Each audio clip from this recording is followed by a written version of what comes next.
hari ini diambil dari Mazmur 23 ayat 1 sampai dengan ayat 6. Tuhan gembalaku yang baik. Saudara-saudari yang terkasih, Mazmur Daud ini mengingatkan saya pada peristiwa di Pamplona. Akibat peluru meriam menyebabkan kaki kanan Ignatius terluka parah dan kaki kirinya patah. Lalu Ignatius dibawa pulang ke benteng Loyola.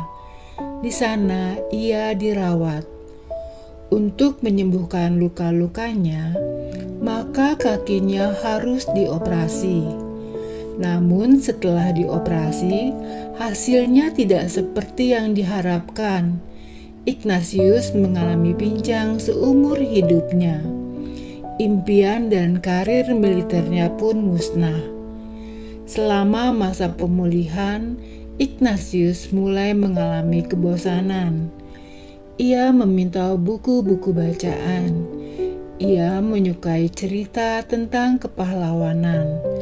Tetapi di sana hanya ada buku tentang kisah hidup Yesus dan Santo Santa.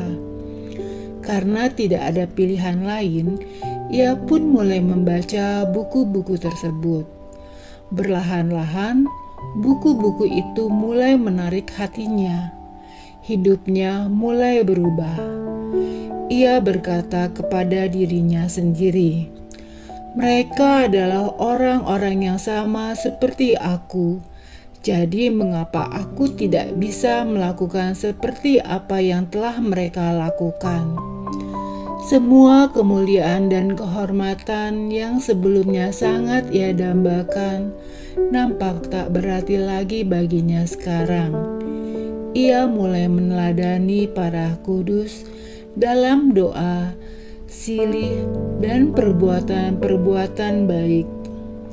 Kita pasti pernah mendengar peribahasa tentang pengalaman adalah guru yang paling berharga. Seperti halnya dengan Santo Ignatius yang tidak larut dalam kesedihan atau keputusasaan karena impiannya musnah, justru bangkit untuk menjadikan hidupnya lebih bermakna bagi kemuliaan Tuhan dan sesama. Di masa pandemi COVID-19 ini, semuanya berubah, termasuk cara hidup kita pun mulai berubah. Kita harus mau mengubah cara hidup kita untuk disesuaikan dengan kondisi yang ada. Banyak dari antara kita yang merasa tertekan oleh kenyataan ini, karena kehidupan kita dibatasi. Dan kita pun juga merasa prihatin dengan kesejahteraan kita dan orang-orang yang kita sayangi. Pengalaman di masa pandemi ini jangan pernah membuat kita menjauh dari Tuhan, namun justru harus membuat kita semakin dekat dengan Tuhan.